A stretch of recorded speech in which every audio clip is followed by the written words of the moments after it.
சில 100 ஆண்டுகளுக்கு முன்பு டச்சுக்காரர்கள் வந்து கடல் வழியாக பல அற்புத பொக்கிஷங்களை எல்லாம் கொள்ளையடித்து கொண்டு போகின்ற போது திருச்செந்தூரிலே இருக்கிற சண்முகரையும் கொள்ளையடித்து போய்விட்டார்கள்.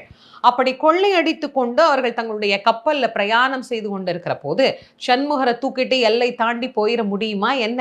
அவங்க அது ஏதோ ஒரு சிலை, அதையெல்லாம் உருக்கி நம்ம தங்கமாக்கிக்கலாம், அதுல இருக்கிற பொண்ணை எல்லாம் நம்ம எடுத்துக்கலாம் அப்படின்னு நினைச்சுக்கிட்டு அவங்க எடுத்துட்டு போயிட்டாங்க. ஆனா அது வெறும் சிலையா என்ன?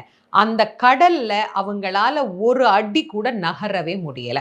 கடுமையான புயல், காத்து, மழை, என்ன பண்றதுன்னே தெரியல. இதுக்கு மேல அந்த கப்பல் நகராது, என்னமோ பிரச்சனை ஆயிருச்சு அப்படின்னு அவர்களுக்குள்ள நடுக்கம், உயிர் பயம் அவர்களை வாட்டிய போதுதான் அங்க இருக்கிற நம்முடைய மக்கள் அவங்களுக்கு சொல்றாங்க, இதுக்கு காரணம் நீங்க இப்ப எடுத்து வச்ச இந்த சண்முகர் தான். அதனால இவர் இருக்கிற வரைக்கும் இந்த எல்லையை நம்மளால தாண்டவே முடியாது அப்படின்னு சொன்ன உடனே அந்த டச்சுக்காரர்கள் பயந்து போய் சண்முகரை தூக்கி கடலுக்குள்ள போட்டுட்டு போயிட்டாங்க. கோவில்ல சண்முகர் இல்லை. சண்முகர் இல்லாம கோயில் எப்படி இருக்கும் நீங்க யோசிச்சு பாருங்க.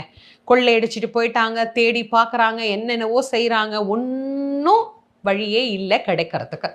கடைசியில வேற சண்முகர் செஞ்சிடலாம் அப்படின்னு முடிவு பண்ணி வேறொரு சண்முகருக்கு முயற்சியும் நடைபெறுகிறது. அப்பதான் முருகப்பெருமான் வடமலையப்ப பிள்ளை அப்படிங்கிறவருடைய கனவுல போய் காட்சி கொடுத்து, நானே இருக்கிறேனேப்பா, ஏன் இன்னொரு சிலையை நீங்க போய் புதுசா செய்யணும் அப்படின்னு கேட்கிறார். நீயே இருக்கிறியா சுவாமி அப்படின்னா, எங்க இருக்கிற? கடல்ல தான் இருக்கிறேன், என்னை வந்து கூட்டிட்டு போ அப்படிங்கிற. கடல்ல நான் எங்கன்னு வந்து தேடுவேன் அப்படின்னு கேட்கிறார். சமுத்திரத்துல எங்க போய் தேடுறது? அப்போ முருகப்பெருமானே அடையாளம் சொல்லுகிறார்.